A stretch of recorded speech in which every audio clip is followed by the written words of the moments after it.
All right, hello everyone. Thanks to all who have joined so far. The line should be muted to all except those who will be presenting. Yesterday, some attendees had issues viewing the slides, so if you cannot see the slides, we recommend trying on a different browser. Today, we're going to hear from Brigadier General Bill Hannon, Northwestern Division Commander for the U.S. Army Corps of Engineers, Aaron Marshall, Chief of Reservoir Control Center for USACE, Roland Springer, Deputy Regional Director for the Bureau of Reclamation's Columbia Pacific Northwest region, and Eric Rothwell, Reclamation's Columbia Pacific Northwest Columbia River Hydro Coordinator. Again, we are only providing information and we will not be taking questions or comments. We are recording this meeting. Also, there may be a slight delay between the slides and the speaker, so we appreciate your understanding. And now I will pass it over to Brigadier General Hannon. All right, thank you. Welcome and thank you all for joining us today. Since 2018, the United States has been engaged in negotiations with Canada with the goal of modernizing the Columbia River Treaty. The Department of State serves as the U.S. government's lead agency for negotiations with support from other federal agencies, including the Bonneville Power Administration, National Marine Fisheries Service, Department of the Interior, represented by Bureau of Reclamation, the Corps, and representatives from the Columbia River Basin tribes. The U.S. government was pleased that the two countries agreed in principle on a quantity of pre-planned storage that will provide critical operational certainty for flood risk management in the Columbia River Basin. The agreement in principle is the framework the two countries are using to continue working toward a modernized treaty. For the 2025 operating year, the two countries have made arrangements for the U.S. to use 3.6 million acre-feet of reservoir storage at Arrow Lake in Canada for pre-planned flood risk management space. The U.S. has paid Canada for this space and has the option to pay for 2 additional years of pre-planned space if the U.S. Congress appropriates the funding. These interim agreements allow the countries to continue working towards finalizing a modernized treaty. When the United States needs additional flood risk management space in Canada at any time going forward, the United States will call upon Canada for that storage in real time. This new operating regime is referred to as real-time operations. We recognize that there may be interest in the status and next steps for finalizing the modernized treaty agreement with Canada. Please direct those specific questions to the Department of State. Last fall, we hosted 4 virtual public information sessions to share details about certain components of the treaty that changed in September of this year. A recording of that presentation is available on the Corps' website. Today, we are providing an update focused on flood risk management operations. Even with the agreed upon pre-planned flood risk management space, there will be increased flexibility at Canadian reservoirs. The increased uncertainty of those operations may lead to adjustments for some U.S. projects authorized for flood risk management. We want to be clear that life safety is paramount to the Corps and Reclamation, and that we still have a right to access additional reservoir space in Canada. Next, I'd like to introduce Roland Springer with the Bureau of Reclamation. Reclamation is our partner in this effort as they manage Grand Coulee, the largest flood risk management reservoir in the U.S. portion of the basin. Thank you, General Hannon. As the General mentioned, Reclamation is partnering with the Corps of Engineers in this effort to address operational changes associated with flood risk management. Today, we will focus on what these operations could mean to U.S. reservoirs and related resources. While we will focus on flood risk management today, it is important to reflect on what is achieved with the agreement in principle with Canada. During negotiations, Reclamation paid close attention to the potential for impacts around reclamation facilities and reservoirs, such as Grand Coulee on the Columbia River in Washington. As we discussed in sessions held last fall, resources and interest around Lake Roosevelt that could be impacted by changes in operations for flood risk management include cultural resources, fisheries, irrigation, water supply, and recreation. Along with the Corps, Reclamation embraces its commitment to our tribal trust responsibilities and the importance of our government-to-government relationship. We are committed to supporting the Phase 2 implementation plan for salmon reintroduction studies led by the Upper Columbia tribes, a commitment that does not change with the agreement in principle and the operations we'll discuss today. Without an agreement, Grand Coulee and other reservoirs would have to be operated very differently for flood risk management. This could have greatly impacted our operations for other purposes, including flexibility to shape flows for fish and other resources, and also introduce uncertainties for the salmon reintroduction studies. The terms of the agreement in principle greatly reduce what could have been significant impacts to resources and interests around Lake Roosevelt that we discussed last fall. Today, the Corps and Reclamation will focus on operations before modernization is complete, which generally reflect the agreement in principle. We will also discuss the types of impacts associated with flood risk management in some years.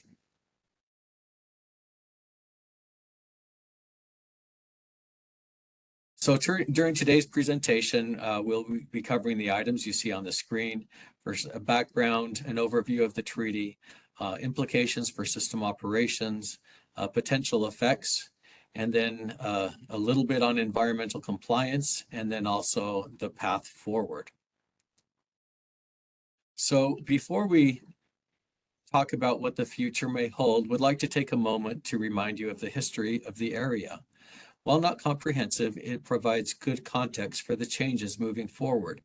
We must begin with the indigenous people who have lived in the area since long before development of the modern-day system of dams on the Columbia River main stem and tributaries.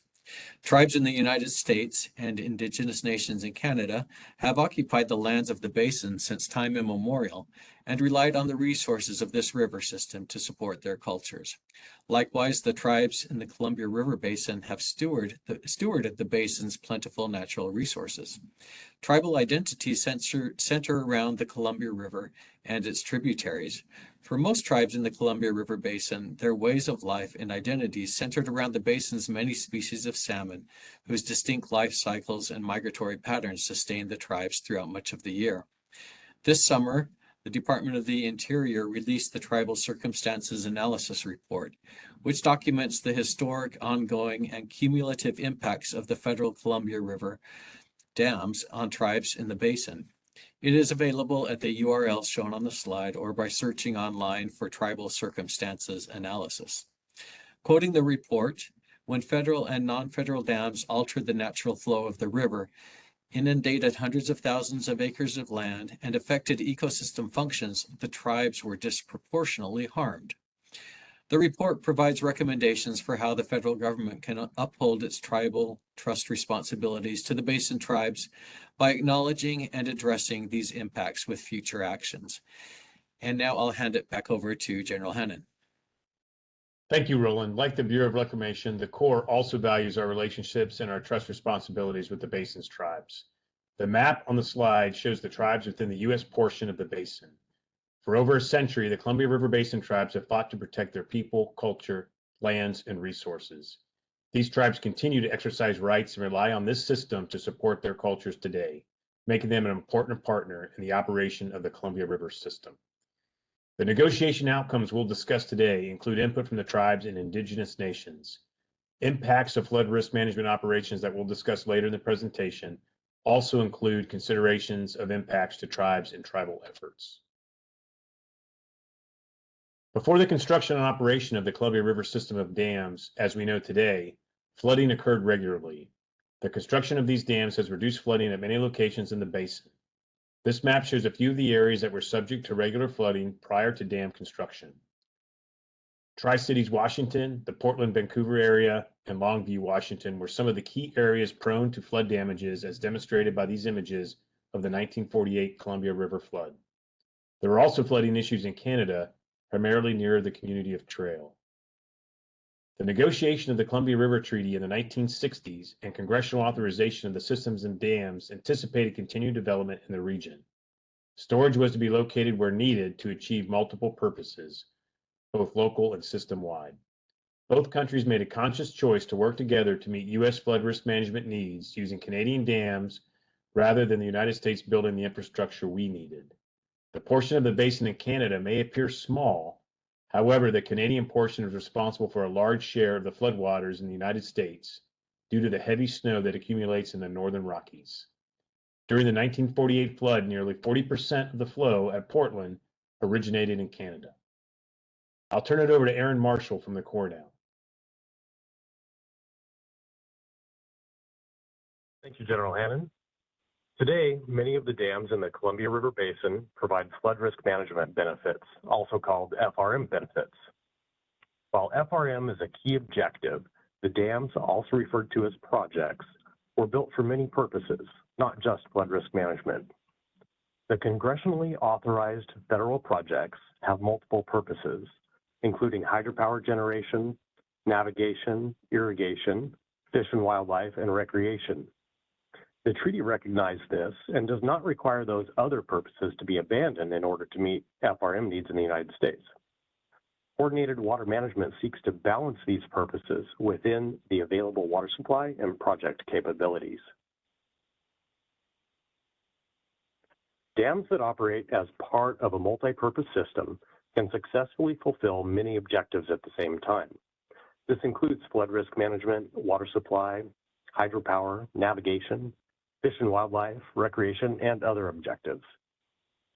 Each purpose has its own set of needs and constraints, and dam operators must balance those competing priorities. The range of operations that can meet all authorized purposes is often quite small, as shown in the figure. Sometimes not all objectives can be fully met. Federal agencies work with regional stakeholders to discuss adaptive management and trade-offs when they cannot meet all objectives. For instance, changes to operations for FRM could impact other operational purposes, such as navigation or recreation.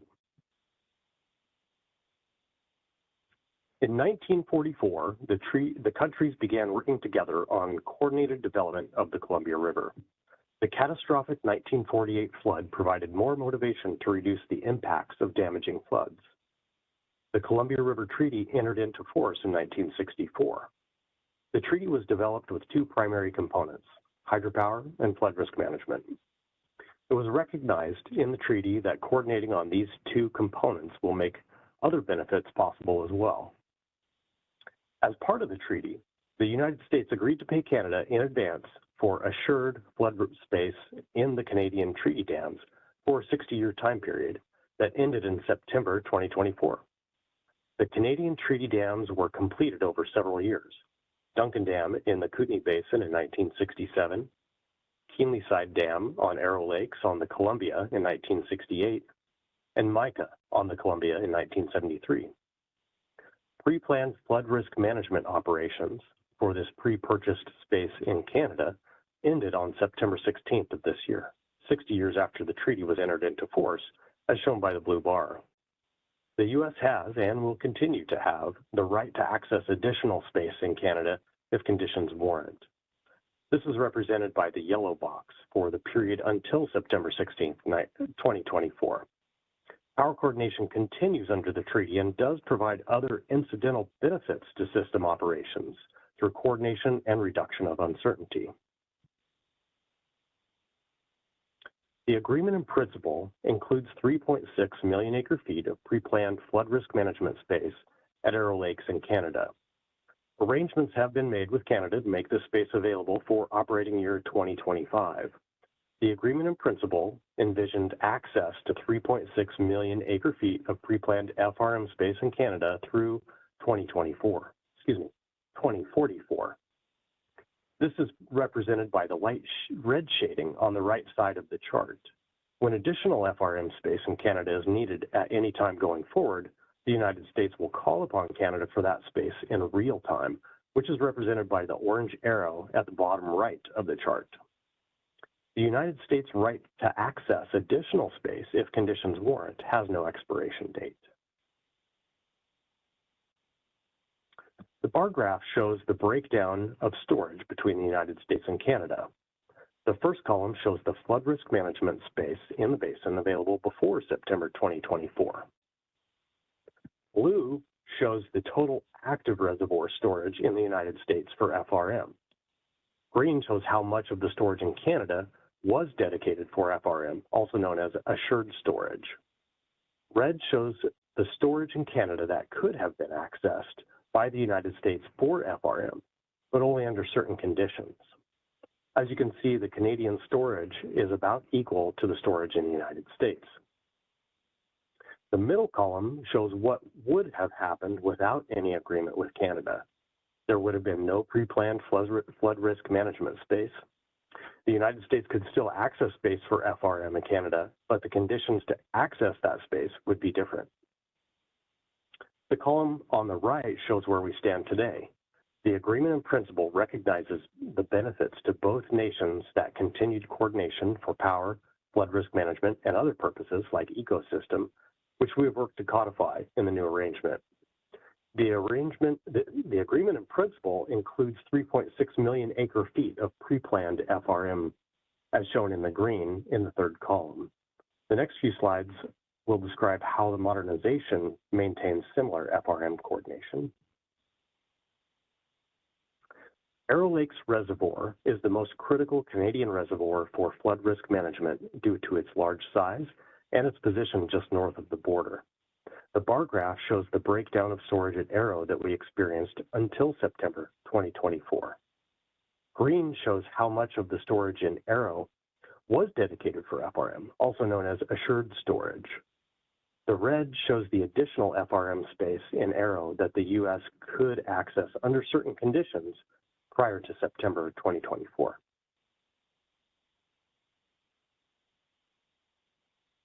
The second bar shows what would have happened at Arrow without an agreement. To be clear, the Columbia River Treaty did not expire on September 16, 2024.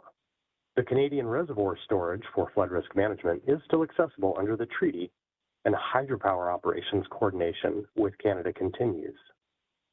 The treaty includes a provision for continued access to FRM space in Canada after that date. However, the way the U.S. accesses the Canadian storage for FRM changed in September 2024. We want to be very specific here. This bar is not about treaty modernization negotiations with Canada. Rather, it represents the existing treaty without any agreement or modernization. After September 16th, there would have been no requirement for pre-planned storage in Canada for FRM per the existing treaty. We could still manage flood risk with real-time operations. Therefore, United States FRM would result in increased drafts at Grand Coulee and other projects and decrease flexibility in the United States. This loss of Canadian flood storage space could have impacts to various U.S. resources, including the environment, recreation, navigation, irrigation, etc. This real-time FRM operation, as we just described, is sometimes referred to as called-upon storage.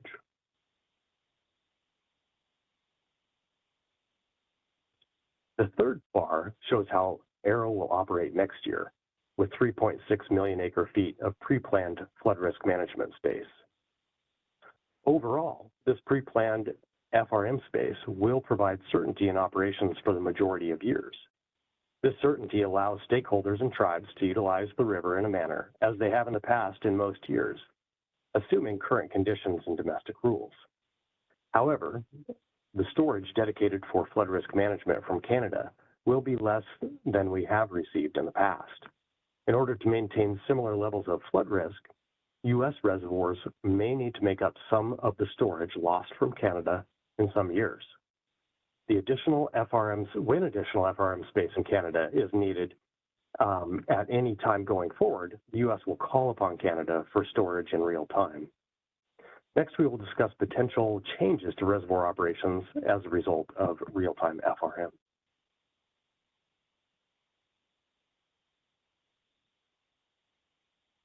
While there are many components of the agreement in principle, the two most relevant for flood risk management are the continuation of assured hydropower operations in Canada and the pre-planned FRM storage at Arrow.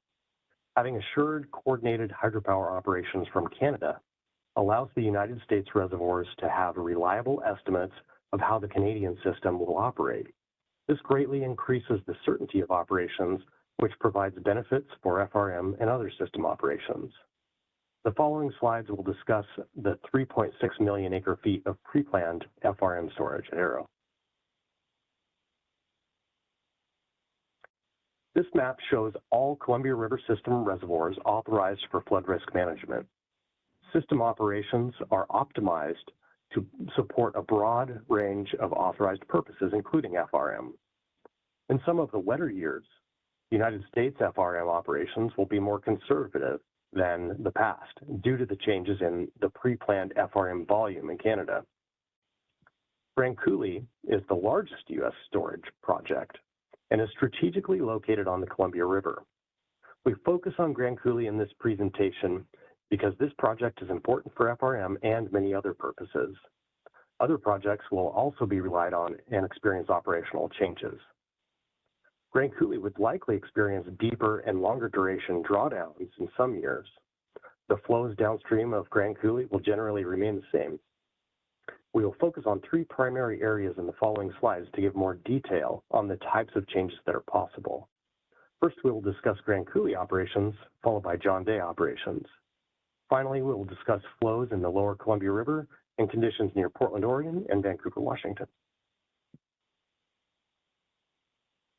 Next, I'll summarize operational changes that could occur under real-time flood risk management in terms of water elevations behind Grand Coulee Dam in Lake Roosevelt.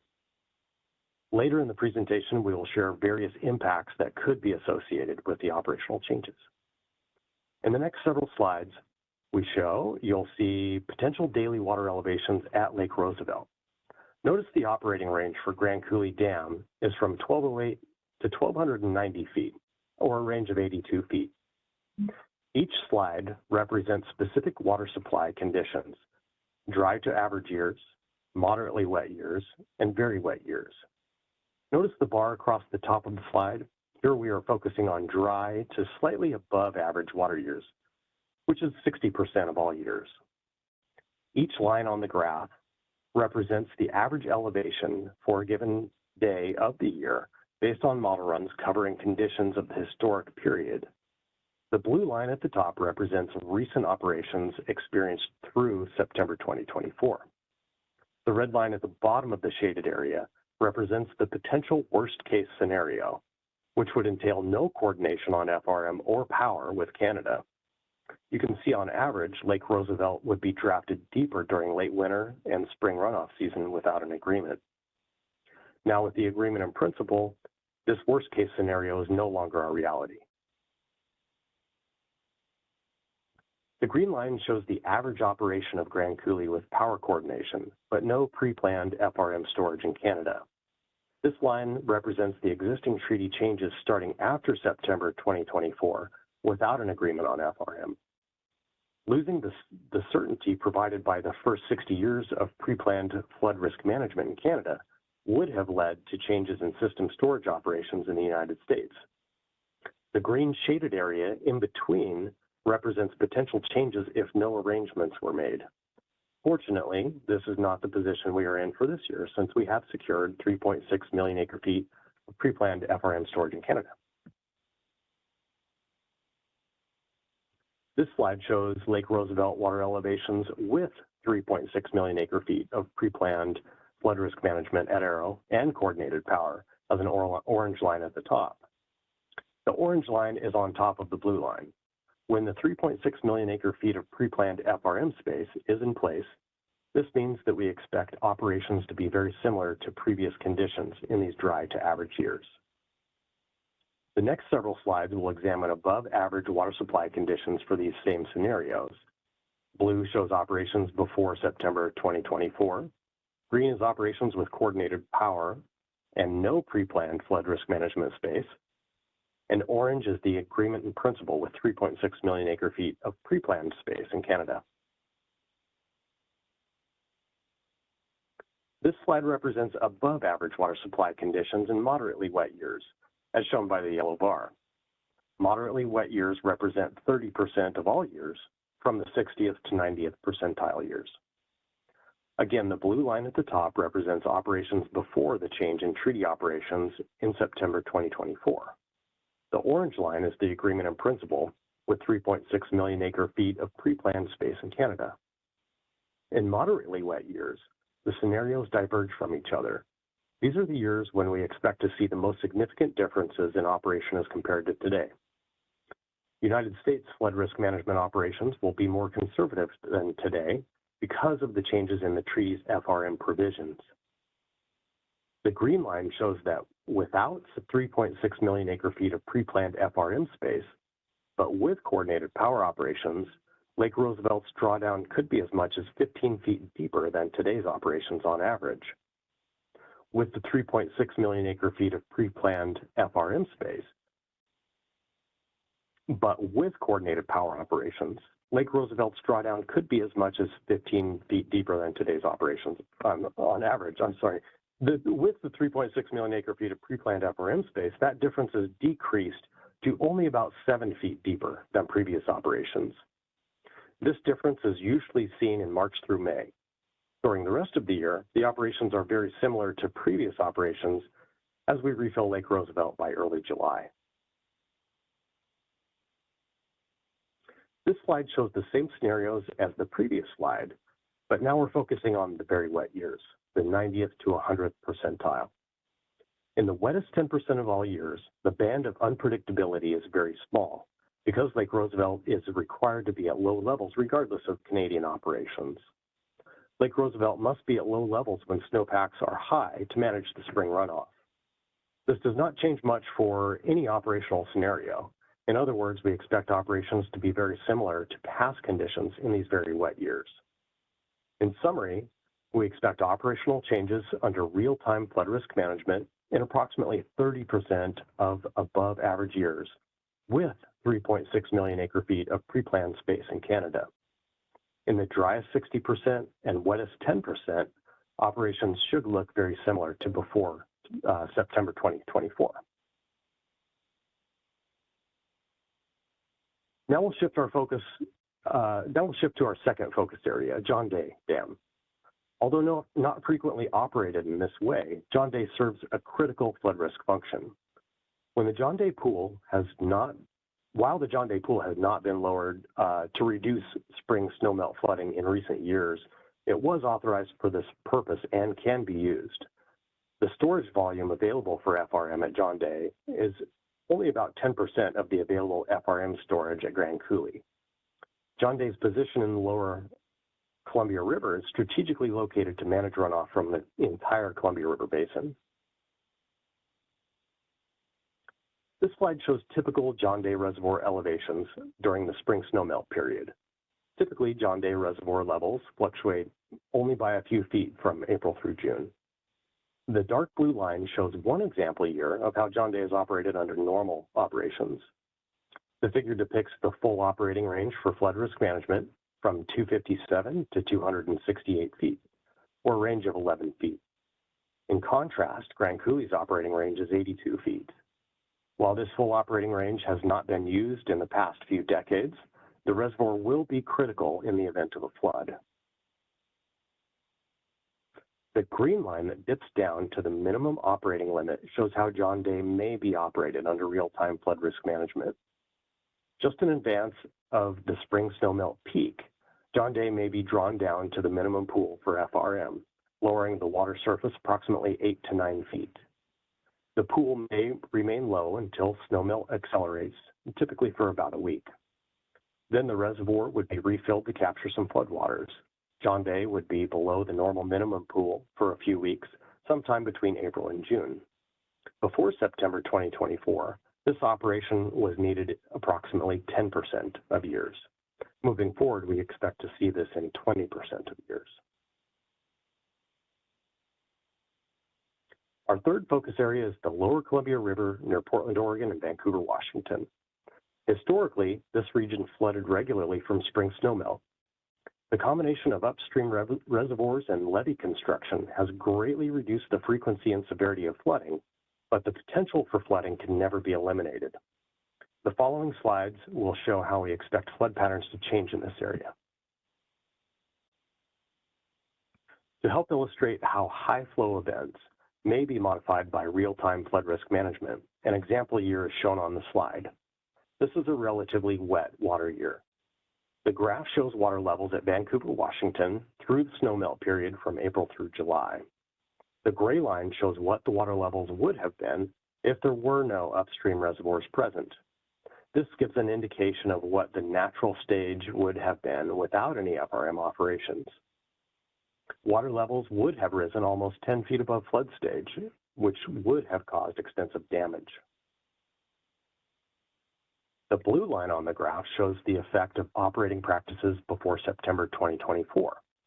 With the use of upstream storage reservoirs, the flood peak can be reduced by 8 feet. While water levels would still exceed flood stage by a small amount, the expected flood damages would be much lower. This scenario includes the use of Canadian storage for flood risk management.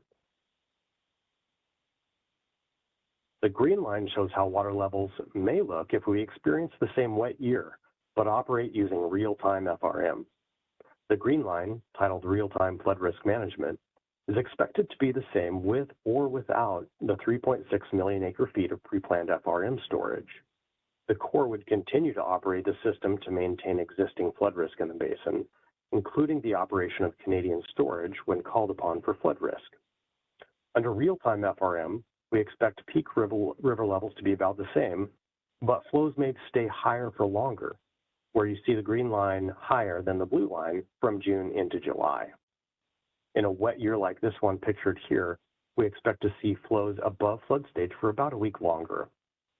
Starting in 2025, the number of additional days of high flows is expected to be relatively minor, with possibly a few more days of high flows in wet years. We just presented some of the changes in the river that may result as we implement real-time flood risk management, but a discussion of water levels may not mean much by itself. Next, we'll discuss some of the on-the-ground impacts that may occur. This is not an exhaustive list, but we'll cover the main items listed here: shipping, cultural resources, agriculture, salmon reintroduction, fish, recreation, and transportation. Changes in the FRM space in Canada and changes in Canadian operations will possibly result in impacts to a variety of resources. Different groups will have different interests in relation to the changes that may be coming with this new paradigm. We want to make sure people from varying backgrounds and perspectives understand the potential changes. A large amount of commerce uses the Columbia River Navigation Channel. Much of this traffic is between Portland, Vancouver, and the Pacific Ocean, but there's considerable traffic on the Columbia River up to the Tri-Cities. Much of this traffic continues up the Snake River to Lewiston, Idaho. Higher costs may be incurred if more tugboats are required to push against strong currents that occur with higher flows on the Columbia River. The duration of high water events in the lower Columbia River below Bonneville is only expected to increase by a few days, and only in wetter water years.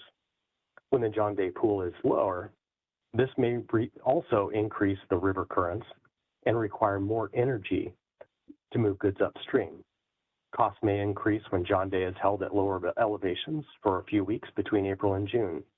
We do not currently believe that navigation up and down the river will be interrupted as a result of real-time flood risk management. We've been talking about impacts from high flows. On the other side, when flows are too low, this can result in restrictions on barge drafts. However, real-time FRM is not anticipated to have any effect on the frequency of low flows. Now I'll turn it over to Eric Rothwell with the Bureau of Reclamation to talk about other potential impacts. Thank you, Aaron.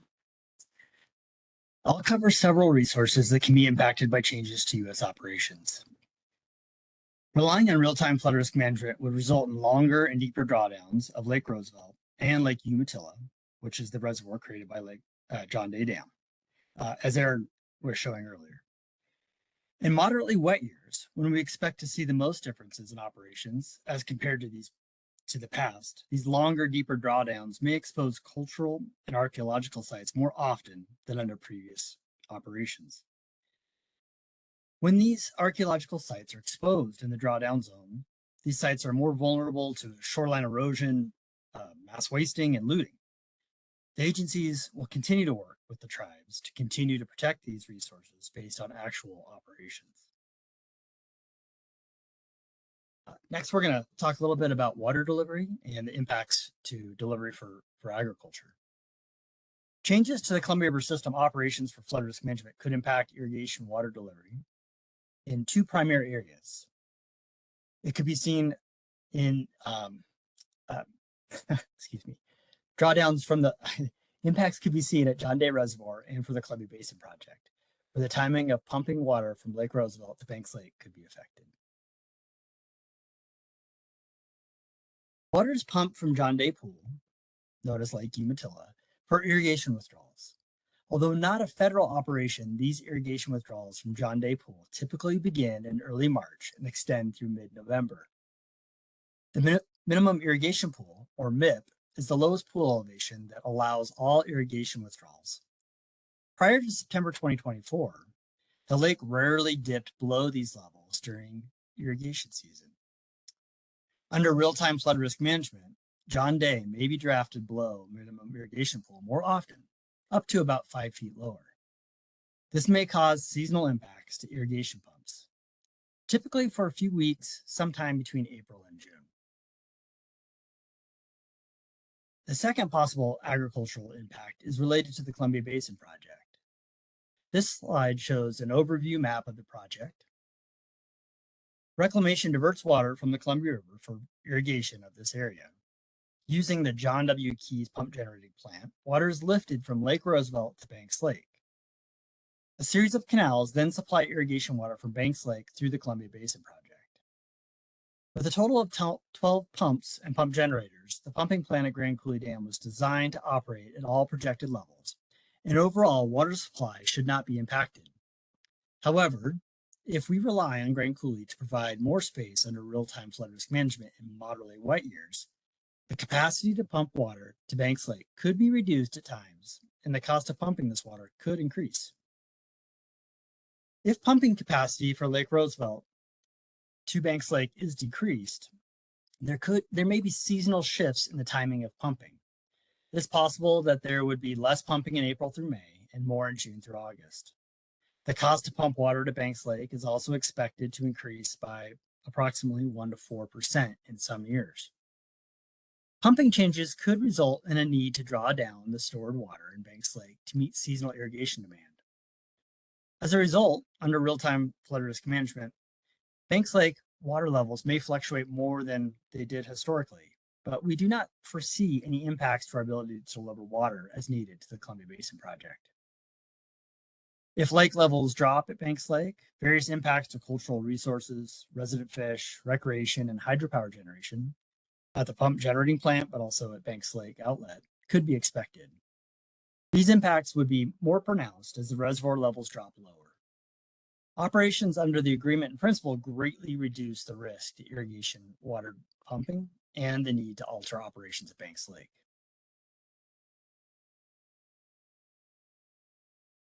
Tribes and indigenous nations in the US and Canada are leading efforts to study the feasibility of reintroducing salmon into the Upper Columbia blocked area above Chief Joseph Dam.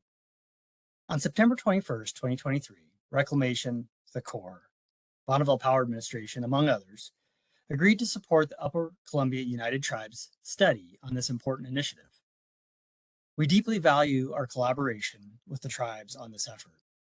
The study, known as the Phase 2 Implementation Plan, or P2IP, will span 20 years. The plan is based on current operations and does not propose any significant operational changes. With 3.6 million acre-feet allocated for pre-planned flood risk management, potential operational changes that may affect the cost and schedule to complete Phase 2 Implementation Plan, but those effects should be limited. Changes to flows could affect different species of anadromous fish, which include salmon, steelhead, and lamprey, depending on whether flows increase or decrease in a given month and the migration timing of each species. Flows coming across the border from Canada often can be re-regulated or reshaped at Grand Coulee Dam. Flow re-regulation supports salmon, spawning, rearing, and migration of anadromous fish downstream. In a subset of years, those with moderately wet water supply, deeper drawdowns for flood risk management in the spring could potentially limit the flexibility to shape flows. But with continued coordination of power operations, 3.6 million acre-feet of pre-planned flood risk management space in Canada, and 1 to 1.5 million acre-feet of flow augmentation from Canada, we anticipate being able to provide flows in the mid and lower Columbia River to support salmon populations similar to recent years. For resident fish in Lake Roosevelt, more frequent FRM drafts could affect fish seasonally by dewatering spawning areas, disconnecting tributaries, and increasing entrainment of fish downstream through the dam. Another change could be to water quality parameters, such as total dissolved gas and temperature. Both of these can impact both resident fish and anadromous fish. Total dissolved gas, or TDG, in the Columbia River can be elevated in many years under current operations. When water is spilled at dams, as sometimes occurs for FRM, it can cause air to become entrained in the river below the dam. High levels of TDG in river water can cause gas bubble trauma in fish, which at very high levels can injure or kill fish. The potential for seasonally higher flows across the border and operational changes at Grand Coulee in some years means there is a potential for higher TDG production at the dams on the main stem Columbia River. Fish are also sensitive to elevated water temperatures. Real-time FRM should not negatively affect water temperatures because it affects operations mostly in wet years between April and June, when water temperature is not usually a problem. Recreation quality and access to water-based recreation would be impacted during periods of low reservoir elevations. Boats would be unable to launch when their minimum elevation requirements are not met. Recreation sites would be affected differently based on the local topography and existing infrastructure. Some recreation sites may see increased crowding when accessibility of others becomes limited. Impacts to recreation visitation would be most pronounced during low reservoir levels in the spring and early summer, with Lake Roosevelt refilling by early July, similar to previous years. Lower reservoirs would result in increased risks to boaters because of exposure of mudflats and the relative elevation of submerged hazards. Boat ramp access is not just for recreation, but important to the Phase 2 implementation plan efforts and other monitoring efforts for the reservoirs. At John Day, 4 of the 13 boat ramps may be affected when John Day is held at low levels for real-time flood risk management. This would occur for about a week between April and June. At Lake Roosevelt, there are 23 boat ramps. The number of affected boat ramps would vary depending on the year. In general, the boat ramps would be unavailable more often from March through to early June. The boat ramp availability in the rest of the summer is not anticipated to change from recent years. The Inchelium Gifford Ferry on Lake Roosevelt is operated by the Colville Confederated Tribes on behalf of the Bureau of Indian Affairs. The ferry connects Inchelium with State Route 25 in Stevens County. The ferry operation is dependent on Lake Roosevelt elevations. It becomes inoperable at low reservoir levels. When the ferry is out of service, users, mostly members of the Confederated Tribe at the Colville Reservation, must travel significantly farther for access to school and emergency services. Currently, outages are relatively infrequent and short in duration. This could change with additional reliance on Grand Coulee and Lake Roosevelt for flood risk management. Increased drawdown of Lake Roosevelt for FRM could impact ferry operations, and this could result in more frequent, longer duration periods when that ferry is inoperable. When the ferry is out of service under real-time FRM, it would be out of service for a few more weeks compared to previous operations. During the 2020 Columbia River System Operations Environmental Impact Statement process, Reclamation committed to mitigating impacts to the Inchelium Ferry from drafting Lake Roosevelt for FRM. Reclamation is currently conducting planning for modifications to the ferry infrastructure so it can be operated during periods of lower reservoir levels. Changes based on treaty outcomes need to be included in planning for the ferry and transportation in the Inchelium Gifford area, although we do not yet know if worst-case scenarios for Grand Coulee operations can be entirely mitigated. I'll now turn it back to General Hannon for the rest of the presentation. Thank you. Thanks, Eric. The Lower Snake River dams are typically a point of discussion whenever we engage on Columbia River issues. The operations of the Lower Snake River dams are not affected by Columbia River flood risk management operations. Likewise, they have no storage aside from their operating pools and thus have no bearing on main stem flood risk management. In December 2023, the United States government signed a memorandum of understanding with Oregon, Washington, the Confederated Tribes and Bands of the Yakima Nation, the Confederated Tribes of the Umatilla Indian Reservation, the Confederated Tribes of the Warm Springs Reservation of Oregon, and the Nez Perce Tribe, along with the National Wildlife Federation plaintiffs. The Memorandum of Understanding is now called the the Columbia Basin Agreement, or RCBA. As part of the RCBA, the United States government committed to reviewing existing environmental compliance documents and initiating any additional environmental compliance determined to be necessary during the fall of 2024. In accordance with this commitment, the co-lead agencies are evaluating triggers for supplementation, including substantial new information and circumstances. The goal of this assessment is to identify how any substantial new information or circumstances will influence environmental compliance, including the Columbia River Treaty, certain actions included in the Resilient Columbia Basin Agreement, newly endangered species, and any relevant reports, studies, or other information published since the Columbia River System Operations Environmental Impact Statement was completed.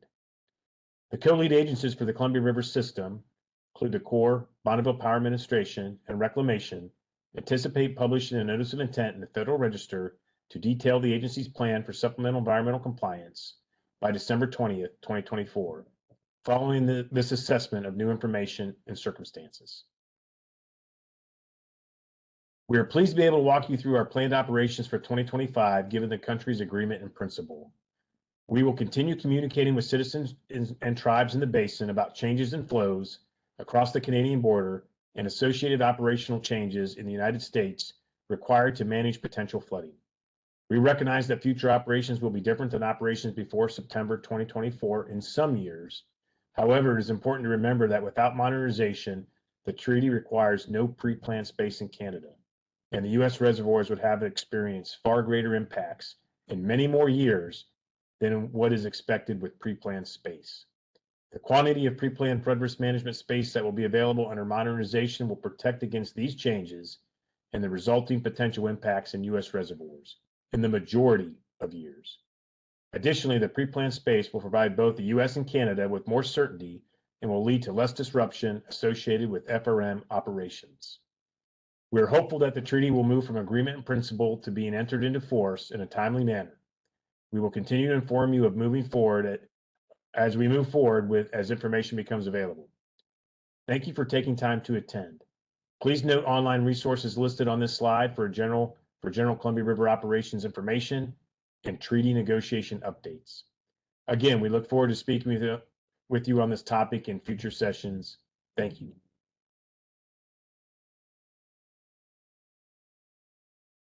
Thank you, Brigadier General Hannon, Aaron, Roland, and Eric. Thanks to everyone who joined us. We appreciate your interest. For more information or future updates, visit our website at www.nwd.usace.army.mil.